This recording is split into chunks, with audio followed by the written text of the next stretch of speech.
Este miércoles, 3 días después de la segunda vuelta presidencial en Colombia, Iván Cepeda reconoció a Abelardo de la Espriella como presidente electo del país. Y con eso, su derrota. Ya podemos decir definitivamente que Colombia apostó por el Tigre, el outsider ultraderechista que ganó por solo 250.000 votos de diferencia respecto de su contrincante de izquierda. Se trata de la segunda vuelta más reñida en la historia de Colombia y esto ya nos adelanta que el principal desafío para el nuevo mandatario será la gobernabilidad.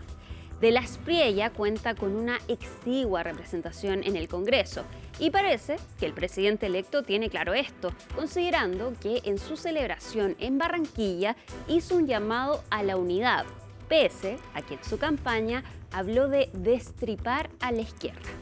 El abogado y empresario de 47 años fue felicitado rápidamente por los gobiernos de derecha de la región.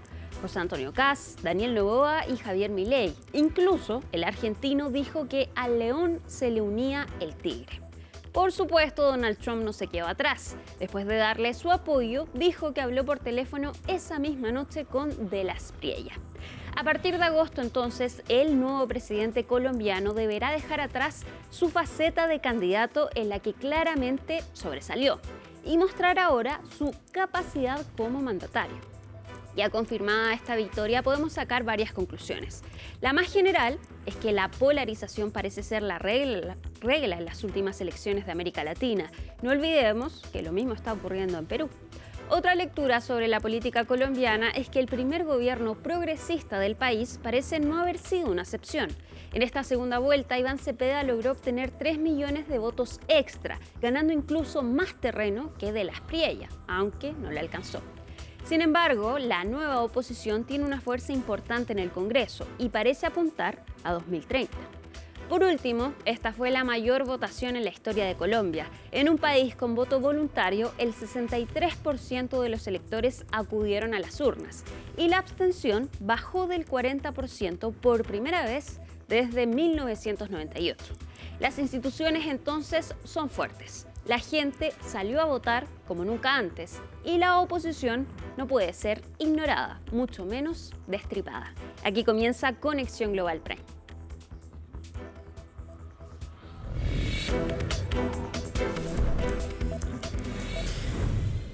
Y ya lo decíamos, en este capítulo vamos a analizar las elecciones en Colombia. Abelardo de la Espriella ya es el nuevo presidente de este país y va a asumir en agosto. ¿Qué ha pasado en las últimas horas? Pasemos a revisar el informe que nos envía desde Bogotá Fernando Ramos.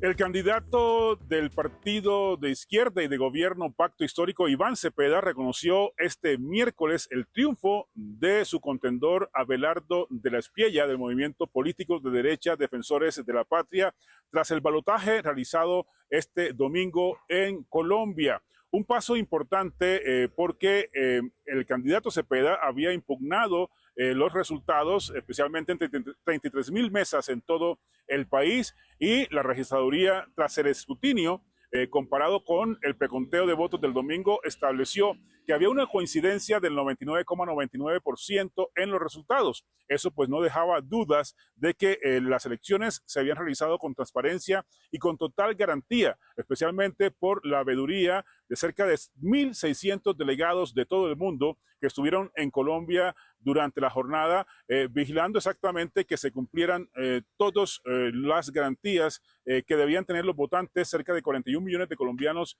que estaban habilitados para ir a las urnas.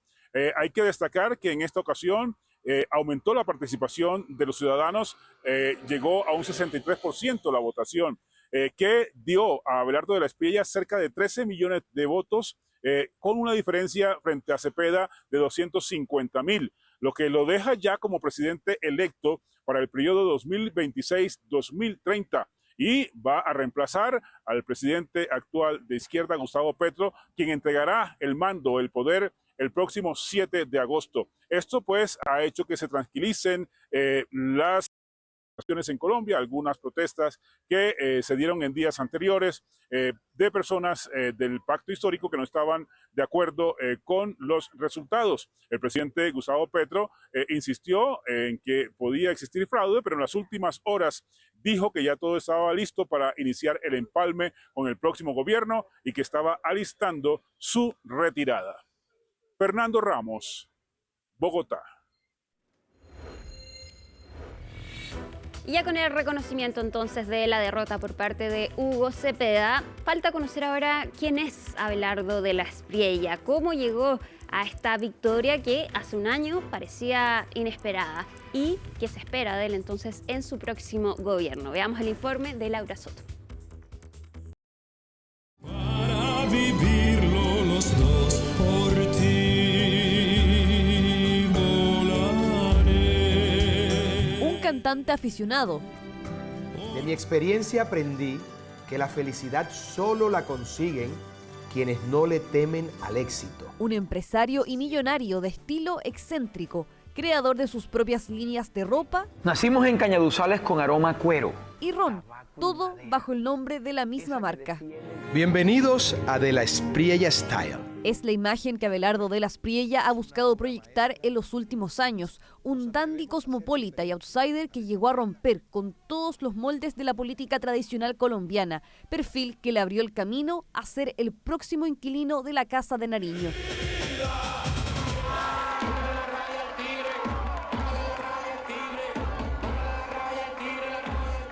Su estrategia tomó ejemplos de la extrema derecha latinoamericana, como lo hizo Javier Milei con el León. De la Espriella eligió al tigre como su apodo y símbolo de campaña, como Jair Bolsonaro capitalizó el uso de la camiseta de la selección de fútbol colombiana entre sus simpatizantes. Se suma a eso el uso de una cabina blindada en sus mítines y escudo antibalas. Así fue forjando su imagen electoral. Pero ¿quién era Abelardo de la Espriella antes de entrar en política? Se hizo conocido por su carrera de abogado penalista en casos de alto perfil mediático. Representó a personajes sumamente cuestionados en su país, así como a víctimas de crímenes de alta connotación pública. Su vínculo internacional más conocido es haber sido el abogado defensor de Alex Saab, el llamado testaferro de Nicolás Maduro. Paradójicamente, la líder opositora María Corina Machado fue su inspiración para crear su movimiento político, según él mismo confesó en abril pasado. El 28 de julio de 2024, cuando el narcodictador Maduro se robó las elecciones en Venezuela, María Corina le probó al mundo el fraude gracias al sistema de defensa electoral que creó. Ese día, previendo lo que quiere hacer Petro en Colombia, inspirado en ese ejemplo, lancé la propuesta de Defensores de la Patria. Defensores de la Patria fue inscrito legalmente en julio de 2025 y 4 meses después, de la Espriella lanzó oficialmente su campaña presidencial. Yo soy el tigre. Y para eso estoy aquí, plantado ante ustedes, como una fiera, para defender a Colombia con mi vida si es necesario. Su modelo se inspira en Nayib Bukele, a quien elogia por su sistema carcelario. En su campaña prometió construir megacárceles de alta seguridad e imponer mano dura contra las guerrillas, bandas criminales y narcotráfico. En mi gobierno no va a haber procesos de paz. La experiencia empírica nos ha enseñado que los procesos de paz en Colombia han salido mal. Por tanto, lo que corresponde es aplicar la Pax Romana, aquella que se logra con la fuerza de las armas y las leyes de la República.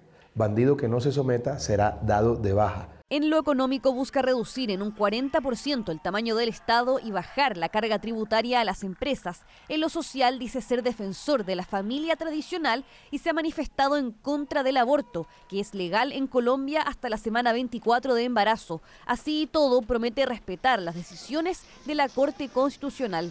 De la Espriella sacó provecho de la división de la derecha en su país y ganó la primera vuelta de mayo, superando las expectativas de los sondeos. No vamos a permitir que utilizando la combinación de todas las formas de lucha, Petro Cepeda se roben la voluntad del pueblo. Vamos a defender la democracia por la razón o por la fuerza. Tras su primer triunfo recibió el apoyo público de Donald Trump en Estados Unidos, país del cual tiene la ciudadanía. El domingo pasado venció en segunda vuelta al izquierdista Iván Cepeda, quien este miércoles reconoció su derrota. Ejerceremos una oposición democrática vigilante y constructiva, pero también resuelta e inquebrantable cuando se trate de defender los derechos del pueblo. Aún así, el estrecho margen que separó a ambos candidatos demuestra la profunda polarización que atraviesa el país.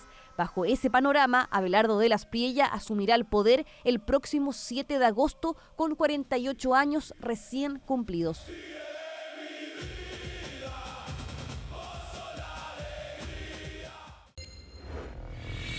Abelardo de la Espriella, entonces, el nuevo presidente de Colombia, pero hay que entender un poco hacia atrás de dónde, cómo viene entonces la historia política de Colombia. Ya está con nosotros nuestra subeditora para explicarnos todo en detalle. ¿Cómo estás? ¿Cómo estás, Alicia? Con una tendencia a la derecha, al menos en las últimas décadas de parte de la nación sudamericana, con la diferencia por supuesto que fue durante este periodo y lo ha sido Gustavo Petro, claro. Pero lo cierto, y vamos a revisar precisamente en esta línea de tiempo cómo han sido los movimientos políticos y algunas de las características principales que han tenido los últimos gobiernos, partiendo a finales de los 90 con Andrés Pastrana, que estuvo precisamente esos 4 años al poder, del 98 al 2002, del Partido Conservador, de la centro derecha, logra vencer en la segunda vuelta a Horacio Serpa y con la promesa de iniciar un proceso de paz con las FARC. Durante su periodo logró adoptar algunas medidas, se creó una zona desmilitarizada para negociar precisamente con la guerrilla, pero lo cierto es que eso fue un fracaso tras secuestros masivos. Luego, posteriormente, negoció con Estados Unidos ayuda económica y militar, pero lo cierto es que también dentro de su gobierno se enfrentó a una grave crisis económica. De hecho, se habla que durante su periodo se vivió la peor recesión en la historia de Colombia. Eso el 99. Avanzamos, por cierto, cambio de siglo por lo demás, con Álvaro Uribe, quien estuvo 8 años al mando de este país entre el 2002 y el 2010. Un independiente, pero que sin embargo consigue generar o crear más bien esta base de la derecha uribista, que claro, lo hemos escuchado sobre todo en estas últimas elecciones, y allí él rompe con este bipartidismo tradicional. Además, consigue un logro notable, ganar en primera vuelta, lo consigue precisamente Álvaro Uribe, allí logrando además una reforma constitucional que permite la reelección de 2 mandatos. Por eso precisamente vemos el regreso de estos 8 años al poder, donde también en ese segundo periodo consigue ganar en la primera vuelta con el 62% de los votos. Es parte del legado que consigue Álvaro Uribe durante las elecciones. Exactamente, la reelección consigue ese 62% y en primera vuelta, sobre todo considerando los antecedentes más recientes, suena como un logro notable, sí, ¿no? En un país como Colombia. Tal cual. Durante su periodo, sin ir más lejos, utilizó el uso de la fuerza militar para recuperar el control de las carreteras, pero Alicia no estuvo exento sino de polémicas y escándalos por los falsos positivos, ¿no? Estas ejecuciones extrajudiciales de civiles por parte de militares con el objetivo de simular bajas en combate, y así como también otro escándalo durante su periodo, la compra de votos para aprobar la reelección, que es precisamente algo que se consigue durante su gobierno. Avanzamos, Juan Manuel Santos, entre el 2010 y el 2018, de la centro derecha, pero luego más al centro, mientras avanzaba su periodo, aquí considerado como el sucesor natural de Álvaro Uribe, pero posteriormente se distancia precisamente de la figura del expresidente, aunque de todas formas consigue la reelección en 2014, pero en un proceso bastante reñido en esa oportunidad. Hay características que marcan su gobierno, por cierto, ¿no? Y uno de los más notables es el acuerdo con las FARC. 4 años de negociaciones en La Habana, con la firma en 2016. Eso posteriormente le consigue, ¿no?, el Premio Nobel de la Paz. Tal cual, eso iba a decir, ganador del Premio Nobel de la Paz. Sí, y con también otros logros, como el restablecimiento de relaciones con Venezuela, también con Ecuador, pero terminó un mandato con un desgaste interno bastante notable, bajos índices de aprobación popular, y ojo, durante su periodo se elimina la reelección. Y por eso, a contar de allí, comenzamos a ver periodos de 4 años. Vamos a avanzar en esta gráfica, dejando a Juan Manuel Santos para avanzar finalmente lo que ha sido en los últimos dos gobiernos, ¿no? Iván Duque entre el 2018 y el 2022 dentro de este centro democrático, el uribismo, ¿no? La derecha, en unas elecciones donde fue impulsado precisamente por Álvaro Uribe y que luego posteriormente vence a Gustavo Petro en la segunda vuelta. Iván Duque se queda entonces con la presidencia, pero con un periodo donde enfrentó protestas sociales. Podemos acordarnos del 2019, también del 2021, movilizaciones masivas y extensas por una reforma tributaria que se estaba negociando en ese momento. Vemos la predominancia, ¿no?, de la centro derecha o de la derecha particularmente durante todos estos periodos. Eso hasta que llega Gustavo Petro, que de hecho es el primer presidente de izquierda en la historia moderna de Colombia. Gana en segunda vuelta, vence a Rodolfo Hernández, el candidato, por cierto, al quien se estaba enfrentando durante ese proceso electoral. Después de 2 intentos previos, finalmente lo consigue entonces Gustavo Petro para ser el presidente durante este periodo de 4 años entre el 2022 y este 2026. Vamos a ver si va a ser una excepción este gobierno progresista o si en 2030 puede haber otro cambio. Exactamente, habrá que ver si es que la brújula se mueve posteriormente en Colombia. Pero lo cierto, como ha sido la tónica, por lo demás, Alicia, durante este 2026 en nuestra región, vamos a revisar nuestro mapa. Volvemos al mapa. Volvemos al mapa para ver cómo está conformada entonces las fuerzas políticas en América Latina y vemos la predominancia del azul y del celeste. Hacemos la aclaración y el alcance rápidamente respecto de Perú, porque en rigor todavía sigue el conteo de votos. Efectivamente, Keiko Fujimori tiene esta ventaja de 43.000 votos por sobre el candidato Roberto Sánchez, pero en rigor hasta este momento lo dejamos en celeste debido a esa situación particular que aún no termina el conteo de los votos. Pero en Colombia, y lo hemos visto durante esta jornada, finalmente Iván Cepeda ha reconocido su derrota. Hay un conteo de la registraduría que va en el 99,9%. Se entiende entonces, ya hemos visto los saludos y los mensajes de felicitaciones a Abelardo de la Espriella. Por eso ponemos entonces a Colombia ya directamente en este color azul. Y vemos, Alicia, este bloque, cómo se va conformando en nuestra región.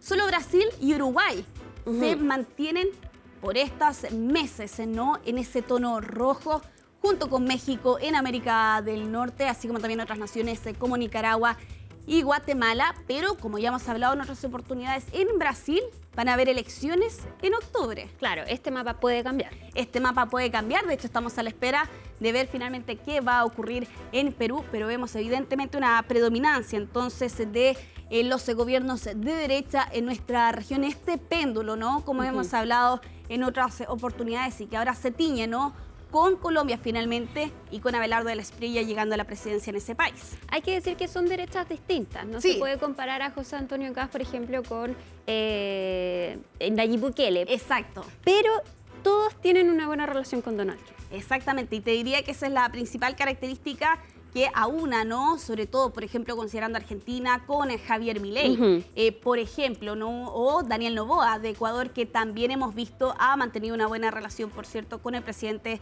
de Estados Unidos. Algunas cercanías más evidentes que otras, no, eso de todas formas, pero claro, con un giro a la derecha que vemos en nuestra región y con el caso de Venezuela, ¿no?, que lo habíamos explicado la vez anterior, está en amarillo debido a que efectivamente se mantiene, ¿no?, en el poder Delcy Rodríguez, pero con la presencia evidente y notable de Estados Unidos en ese país. Podríamos teñirlo de azul. Sí, evidentemente ahí podría haber un cambio. Habrá que ver también si es que en Venezuela en algún momento se llevan a cabo elecciones y sería bastante llamativo ver finalmente en qué color se tiñe ese país. Isel Guerra, muchísimas gracias como siempre. Que estés muy bien, Alicia. Bien tú.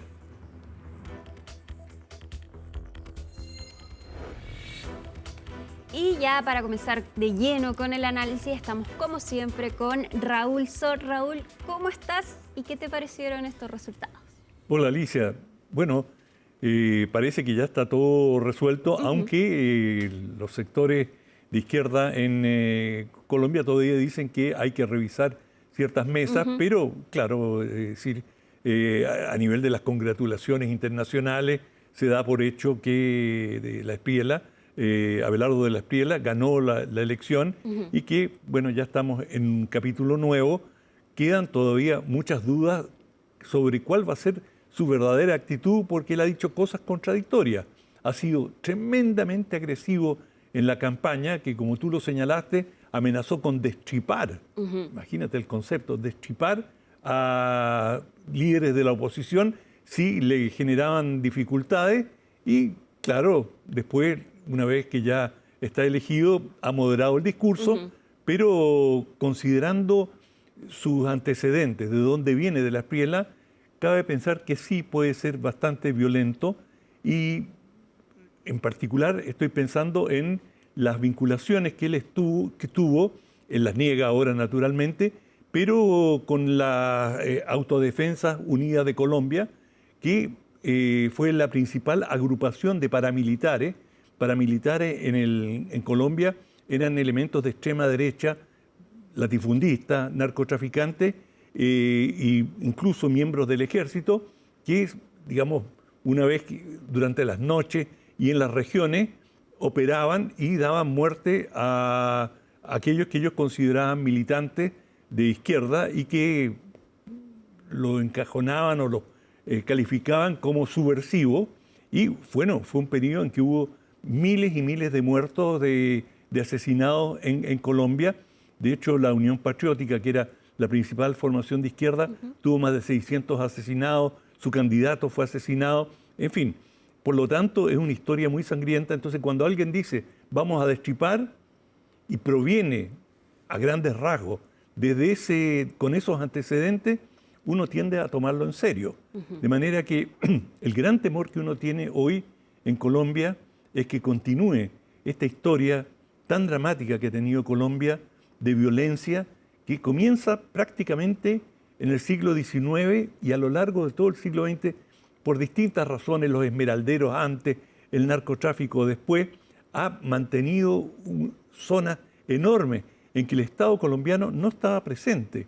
Y una historia de guerrilla, de hecho, digamos, uno de los mayores digamos, fraudes o imposiciones inconstitucionales fue la persecución contra el Partido Liberal, que hoy día es el principal partido y de allí salen, digamos, las distintas corrientes mayoritarias en Colombia, pero en su tiempo era una gran disputa entre conservadores y liberales. Y los conservadores eran, digamos, la derecha tradicional, muy católica, muy intransigente, y los liberales, como en toda América Latina, todas las revoluciones liberales querían un Estado laico, en fin, no necesariamente progresista, pero lo que hemos conocido en todos los países latinoamericanos a través de los gobiernos liberales.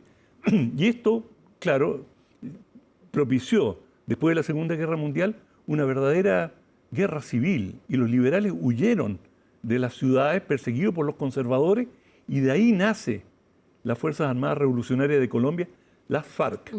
Y las FARC fueron, digamos, liberales y comunistas, de alguna manera se mezclaron en esta defensa, en este intento por proteger su existencia, y como dicen en Centroamérica y en Colombia, se fueron al monte, ¿no? Aunque fue la selva, y empezaron la lucha armada, y esa lucha armada duró hasta hace muy poco, hasta hace una década, hasta que finalmente la FARC decidió reconocer la realidad política, que no tenían destino, no tenían adhesión popular. De hecho, una vez que se legalizaron y fueron a las elecciones, tuvieron una derrota descomunal.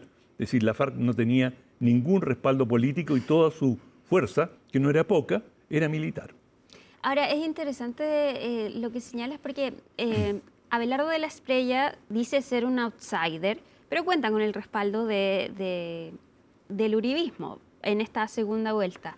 Y algunos dicen es el uribismo recargado. El uribismo recargado. Y el uribismo usó la fuerza y no dio los resultados esperados. Entonces, también habría un temor por el respaldo que tiene de la Espriella dado el uribismo, no solo con sus nexos de los que tú has señalado, sino también con el respaldo que tiene de la centroderecha. Mira, Alicia, tú pones ahí el dedo en la llaga, porque ese es un tema de fondo. Se han probado distintas fórmulas y el presidente Santos intentó una negociación y él fue el que llevó al fin, digamos, a que las FARC, en definitiva, se sometieran, entregaran las armas y se incorporaran. Pero ¿qué ha ocurrido cada vez que ha habido este intento de integración?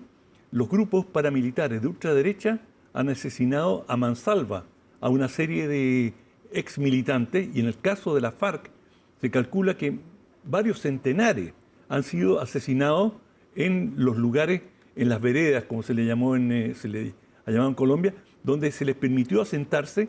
Sin embargo, han sido acosados y muchos de ellos han sido asesinados. De manera que esta historia de refugiarse en la montaña, irse al monte, sigue vigente. Es decir, la única manera que muchos ven para sobrevivir, especialmente las mujeres. Fíjate, la FARC tenía aproximadamente un 40% de sus militantes armados eran mujeres. Y en un reportaje que hice en Colombia, hablando con mujeres militantes de la FARC, me decían, oye, si la única manera de que aquí te respeten es con un fusil en la mano. Es decir, si no, estás expuesto a la violación, al asesinato. Es decir, no hay presencia del Estado en muchas regiones. Y cuando no hay presencia del Estado, ¿qué ocurre? Es la ley del más fuerte. Si tú no tienes un fusil, estás expuesto a cualquier abuso. Otro de los temas importantes que hay que hablar respecto de Abelardo de la Espriella es que, claro, es una nueva figura que es igual a Nayib Bukele. De hecho, en apariencia se parecen, y da la sensación que fue a propósito este cambio de look de Abelardo de la Espriella. Estamos volviendo a tener entonces estas figuras populistas en América Latina que hacen unas promesas de combatir la violencia, de crear megacárceles, y que que hacen eco en la ciudadanía. Bueno, tú vuelves a tocar un tema muy central, el de las megacárceles. Bukele se ha hecho famoso por su famosa cárcel, en la cual los presos están sometidos a condiciones bastante inhumanas, muy duras. Y bueno, de la Espriella ha prometido construir 10 cárceles. ¿Dónde? En el medio de la selva, en lugares inaccesibles. Eso ya te dice volúmenes de las condiciones a las que piensa someter a quienes caigan en esas cárceles. Y bueno, por lo que sabemos en El Salvador, ahí se han cometido una serie de abusos, ha muerto una gran cantidad de internos, de manera que eso es algo temible. Y bueno, cuando tú tienes una política tan radical, lo que puedes esperar siempre es una reacción igualmente radical. Y en el caso de Colombia, hoy día tenemos todavía una gran variedad de grupos armados de distinta índole, de extrema derecha por grupos de latifundistas, con connivencia en algunos casos con el ejército. Tenemos remanentes de grupos guerrilleros, todavía el ELN, el Ejército de Liberación Nacional, se mantiene vigente, no ha entregado las armas, no ha llegado a un acuerdo. Hay disidentes de la FARC que no adhirieron al acuerdo, que siguen operando y han realizado atentados, de manera que hay una serie de grupos armados y, por supuesto, los narcotraficantes tienen sus propias guardias, tienen sus propios recursos, de manera que esto es una situación muy explosiva que uno se pregunta si es posible resolverla simplemente con represión. Y muchos gobiernos colombianos anteriores han tratado sin éxito. Hasta ahora nadie ha tenido un éxito absoluto, pero me parece que el que llegó más lejos fue el presidente Santos, y que logró algo que muchos consideraban muy difícil. Logró la disolución de la FARC, y eso es un éxito muy importante en la pacificación y en crear una convivencia. Y en ese contexto me parece que el lenguaje y la amenaza de la Espriella son complejas, porque probablemente van a tener una respuesta. Y esa es la historia de Colombia. ¿Cómo ves tú, por otra parte, cómo queda la izquierda ahora después de estas elecciones? Porque si bien Iván Cepeda, reconoció la derrota, no le fue mal en estas elecciones. Tuvo una cantidad de votos bastante importante. No, le fue extraordinario. La izquierda en Colombia no figuraba. La izquierda estaba absolutamente ausente y estaba hasta cierto punto secuestrada por la FARC. La FARC era, digamos, el emblema de la izquierda, y como tenía vínculos vasos comunicantes con el Partido Comunista, vasos comunicantes bastante estrechos en algunos casos, la izquierda era la FARC, pero la FARC no tenía ninguna adhesión, ninguna simpatía por parte del movimiento popular, es decir, muchos incluso en zonas rurales lo veían como una amenaza. Cada vez que se acercaba a la FARC, sabía que junto con la FARC iba a llegar el ejército y las condiciones se iban a tornar más difíciles para esa población. De manera que la FARC no constituían una salida política. Y el hecho que ha evolucionado esta coalición izquierdista y que logra prácticamente el 50% de los votos, perdiendo por una cantidad, es decir, prácticamente empatando. Sí. Si esto lo viéramos en una encuesta, diríamos, este es un empate técnico. Bueno, un empate técnico es una gran victoria o un gran desarrollo para la izquierda. Bueno, no les dio para vencer y es llamativo que no hayan vencido, especialmente porque De las Prielas era un candidato muy amenazante, muy polarizador. Él, hay que reconocerle, no hizo ningún esfuerzo por moderar o por engañar a sus electores. Lo dijo pan, pan, vino, vino, y todo el mundo que votó por él sabe exactamente por lo que votó. Y bueno, y a esto se suma, digamos, algo que ha gravitado también mucho en América Latina, el respaldo irrestricto, absoluto, por parte de Estados Unidos. Y el presidente Trump tomó la medida insólita de llamar a votar por Espriella y dijo que él era el mejor candidato. Y que al decir esto estaba abriendo las compuertas de la ayuda estadounidense y de una relación que en el caso de, digamos, en el pasado ha sido muy compleja.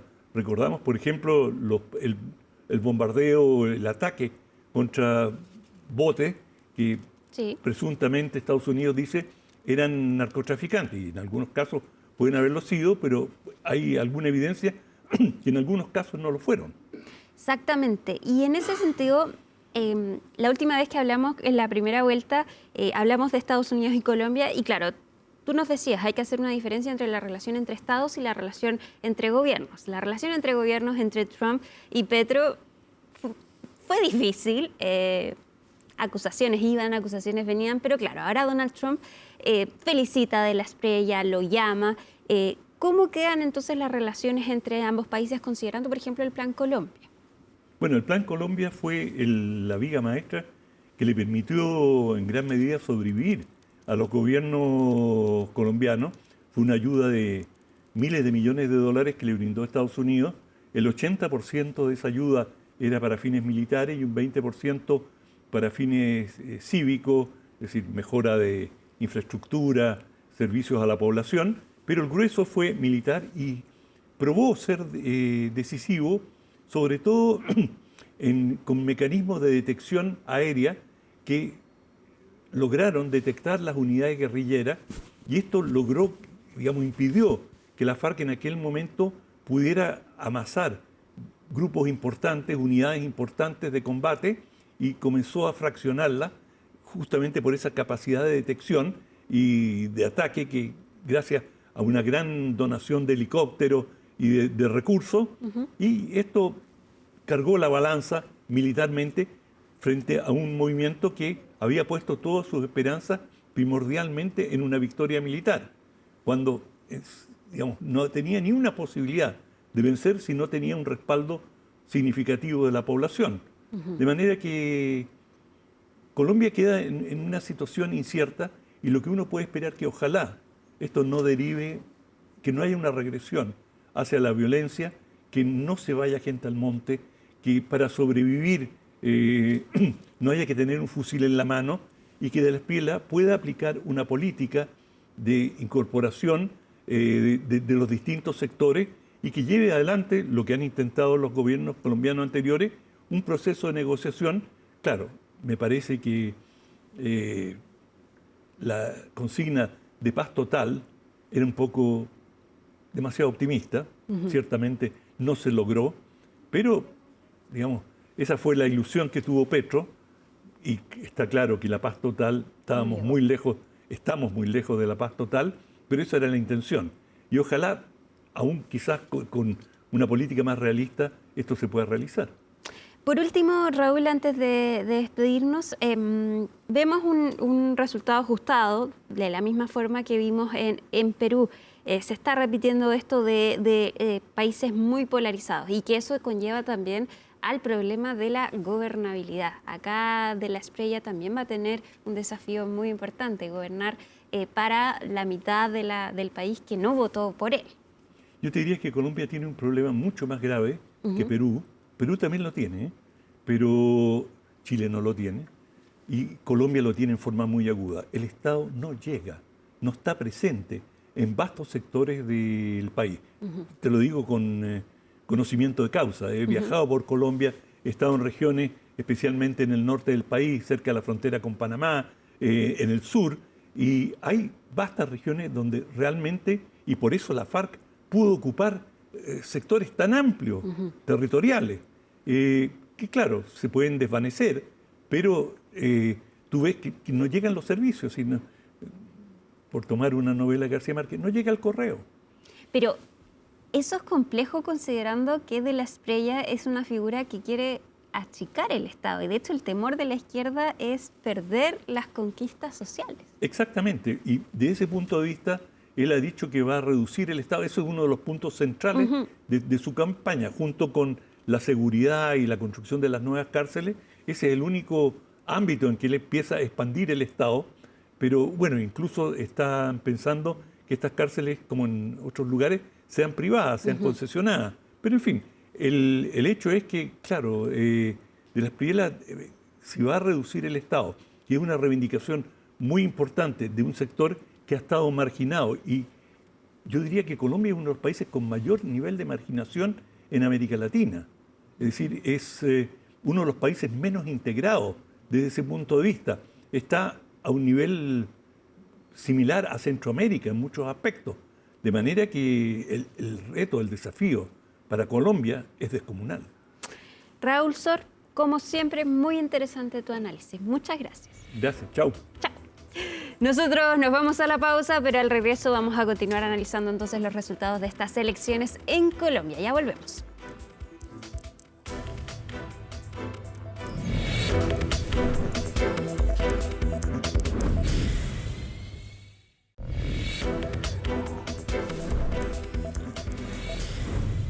Estamos de regreso en Conexión Global Prime y ya vamos a tomar contacto con Colombia, con Daniel Pacheco, él es subdirector del medio La Silla Vacía. Daniel, muchísimas gracias por estar con nosotros en CNN Chile. Hola, ¿qué tal? Un gusto estar por acá. Daniel, primero me gustaría que habláramos un poco del primer discurso de Abelardo de la Espriella el domingo en Barranquilla, donde llamó mucho la atención este llamado que hace la unidad después de que en la campaña hablara de destripar a la izquierda. ¿Cómo analizan este cambio en este discurso? Creo que en el momento en el que dio el discurso hay que tener como muy claro el contexto de ese momento. Él dio el discurso en medio de una elección muy disputada, con un margen muy estrecho que en principio todavía no había reconocido su oponente, ni el presidente actual, que es el que impulsó al candidato oficialista Iván Cepeda. Entonces, en ese momento, esa moderación estaba en el marco de una elección que todavía necesitaba ser arropada por muchas de las instituciones con las que el candidato antagonizó durante la campaña, no solamente a su oposición de izquierda, a la que, como usted dice, quería destripar, sino también con otras instituciones, el estamento político del país, el estamento económico. Entonces yo leería esa moderación en ese contexto para entender si este es un giro definitivo de un presidente que se hizo elegir como un outsider de la política en contra de muchos de los poderes existentes en Colombia, y si ese giro es completo o si es un giro estratégico, táctico, que se va a modificar en la medida en que vaya entrando su gobierno. Y la otra opción es que sí sea un giro estratégico y que sea un giro que entiende que su mandato es un mandato reducido luego de haber ganado una elección por un margen históricamente mínimo en términos porcentuales.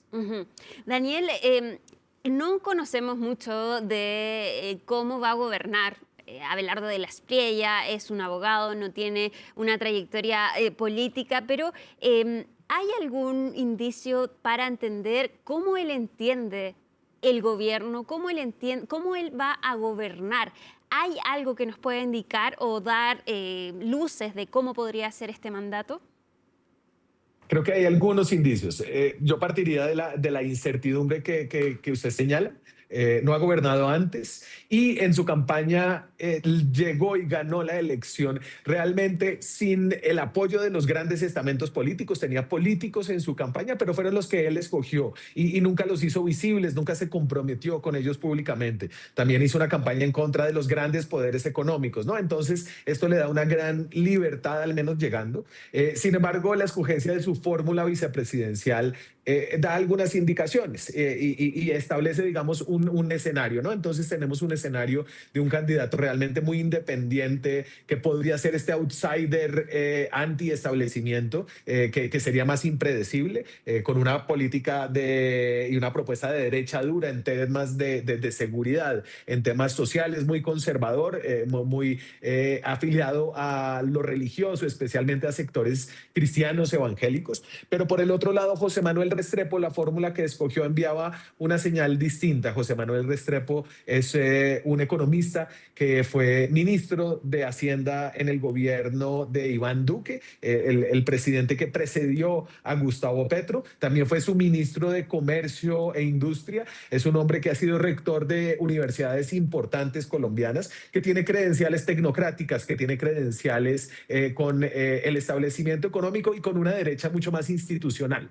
Entonces, antes de aventurarme a decir cuál de los dos será, planteo estos dos escenarios en los que podría funcionar Abelardo de la Espriella. Un tigre enjaulado dentro del establecimiento, que sería una presidencia un poco más tradicional de una derecha que se convierte en una derecha institucional. O un tigre suelto, un tigre como se planteó en la campaña, que muerde duro y que busca realmente cambiar la manera en la que se hace la política en el país. Y Daniel, ¿cuál va a ser el desafío que va a tener en el Congreso? Porque él no tiene representación importante en el Congreso. Va a ser difícil la gobernabilidad, entendemos, del tigre. Va a ser muy difícil porque él, de un Senado de 100 senadores, solamente tiene 4 de su propio partido. Es un partido que llega por primera vez al Congreso con una representación mínima que fue importante durante la campaña para establecerse en el ciclo electoral, pero que tiene un margen muy pequeño de gobernabilidad. Sin embargo, tiene también una gran libertad para negociar porque no hizo demasiados compromisos previos y tiene unos grupos de operadores políticos tradicionales que lo acompañan. La familia Char de Barranquilla, que tiene varios senadores, tiene alcaldías, tiene y se ha rodeado de una nueva clase política regional que va a ser importante en un proceso de descentralización que ya está en camino en Colombia. Y ya recibió el aval de la bancada del Centro Democrático, que es la que lidera el expresidente Álvaro Uribe, que es la bancada de gobierno, ya adhirió al gobierno. Ahí hay una negociación que todavía no está clara y que se va a decantar en la elaboración del gabinete presidencial para entender qué tanto poder adquieren estos partidos. Sin embargo, hacer una mayoría en Colombia en un Congreso fragmentado y en una sociedad polarizada entre la derecha y la izquierda no necesariamente va a ser difícil. Lo que va a ser difícil es mantener su independencia y lograr la gobernabilidad. Hay un estamento político en la mitad que es muy proclive a apoyar al gobierno de turno a cambio de participación en ese gobierno y también de unos acuerdos de inversión puntual y de captura del presupuesto público que tendrá que hacer el presidente, lo que le empezará a quitar margen de maniobra. Ahora, respecto de Iván Cepeda, lo escuchamos en la mañana, reconoce la derrota, pero hay una particularidad de las elecciones en Colombia que el candidato, el que queda en segundo lugar, pasa a ser senador electo. Eso no pasa acá en Chile. Y de hecho, Abelardo de la Espriella nombra a Cepeda como senador electo ese mismo domingo. ¿Cómo queda ahora Iván Cepeda? ¿Queda como el líder de la oposición a diferencia? ¿Y qué pasa con Gustavo Petro? hay dos pujas políticas muy interesantes que se van a ir desarrollando, que es la de Álvaro Uribe y Abelardo de la Espriella, que aunque están en la misma esquina ideológica, se han distanciado y hay chispas ahí. Y esa va a ser una relación complicada. Del otro lado, en la oposición, la relación entre Iván Cepeda y Gustavo Petro. Como usted lo menciona, Iván Cepeda asumirá la curul del Congreso, lo que le agrega una curul más a una bancada de alrededor de 25 senadores, que sigue siendo apenas un cuarto de la Cámara Alta, es incluso menor en la Cámara Baja, en la Cámara de Representantes, y ahí habrá una disputa. Gustavo Petro es el líder natural de la izquierda, sin embargo, terminó muy desgastado en esta elección. Pero también Iván Cepeda no hizo una buena campaña. Al final el resultado fue muy estrecho, pero fue tan estrecho que dentro de la izquierda muchos sienten que si Petro o Cepeda hubieran hecho las cosas mejor, la izquierda podría haber continuado en el poder en Colombia. Por el lado de Gustavo Petro, que es la figura más popular y quien realmente fue el viento que impulsó a Iván Cepeda, tanto utilizando el podio presidencial como el presupuesto del Estado para impulsar de una manera que no tiene precedentes a un candidato en ejercicio desde la presidencia. Gustavo Petro va a estar muy condicionado por su pertenencia a la lista Clinton, lo que llamamos acá a la lista de sancionados por el Departamento del Tesoro de Estados Unidos. Gustavo Petro en esta lista de sanciones tiene grandes restricciones financieras que son claves para poder ejercer con libertad su rol de expresidente, dar charlas, viajar por el mundo, tener una legitimidad e interlocución política con otros sectores. Y va a ser muy interesante ver cómo Estados Unidos y la administración de Trump, con la que Abelardo de la Espriella arranca teniendo una alianza estrecha. Fue felicitado por Trump, fue apoyado en medio del ciclo electoral por el presidente de Estados Unidos. Cómo Trump va a utilizar las palancas de su poder para tratar de manejar la oposición colombiana a través de la figura de Petro, de su esposa, hoy separados, de Gustavo Petro, quien también fue incluida en esa lista de sancionados, y de uno de los alfiles políticos más importantes de Petro, su ministro del Interior, Armando Benedetti. Daniel, pero ¿la izquierda entonces queda derrotada o es una fuerza importante dentro del Senado? Quiero decir esto, el gobierno de Gustavo Petro fue una excepción a la regla en la historia de Colombia, o sale fortalecida y podría apuntar la izquierda a 2030. Sale fortalecida, sin duda. El resultado de la elección lo demuestra. Fue la excepción de la regla hace 4 años, pero durante estos 4 años, más allá de todos los problemas que tuvo Gustavo Petro en su gobierno, la corrupción rampante, la ineficiencia en la manera de ejercer el gobierno, logró consolidar el que hoy es el partido más grande del país, el Pacto Histórico, que tiene la bancada más grande en el Congreso, más allá de ser minoritaria, ¿no? Y haber obtenido casi la mitad exacta de los votos le da un mandato fuerte de oposición. Sin embargo, la sensación de derrota es inevitable, porque esta era la campaña llamada a ganar. Fue la favorita hasta hace menos de un mes, hasta la primera vuelta. Ellos pensaron que podían ganar en primera vuelta, y en ese sentido es imposible no declararlos como los derrotados en una elección que, por haber sido tan estrecha al final, con una mejor campaña, con un manejo menos traumático del presidente durante las elecciones, sembrando teorías sin pruebas de fraude electoral que aún mantiene, habría podido ganar la elección por el margen tan estrecho en el que quedó la elección. Entonces, en ese sentido, es imposible no ver a la izquierda como derrotada. Sin embargo, al mismo tiempo, nunca había habido una izquierda tan fuerte en Colombia como la que queda de este periodo presidencial, ahora consolidada bajo un partido único que ganó la presidencia y tiene nuevamente hambre y vocación de poder, algo que no había tenido la izquierda en toda la historia moderna de la política colombiana. Daniel, volviendo a Abelardo de la Espriella, estoy segura que en la silla vacía ya han hecho los análisis de ¿cuál fue la clave para esta campaña tan exitosa de El Tigre? Porque hace un año era impensado que él pudiera ganar las elecciones. ¿Cómo lo hizo entonces para encantar a la mitad del electorado colombiano? Usted dio la clave, lo hizo con una campaña. Y eso es muy importante. Hay líderes políticos en Colombia que llevan décadas luchando, que han dedicado su vida, que han puesto en riesgo su vida por sus ideales políticos.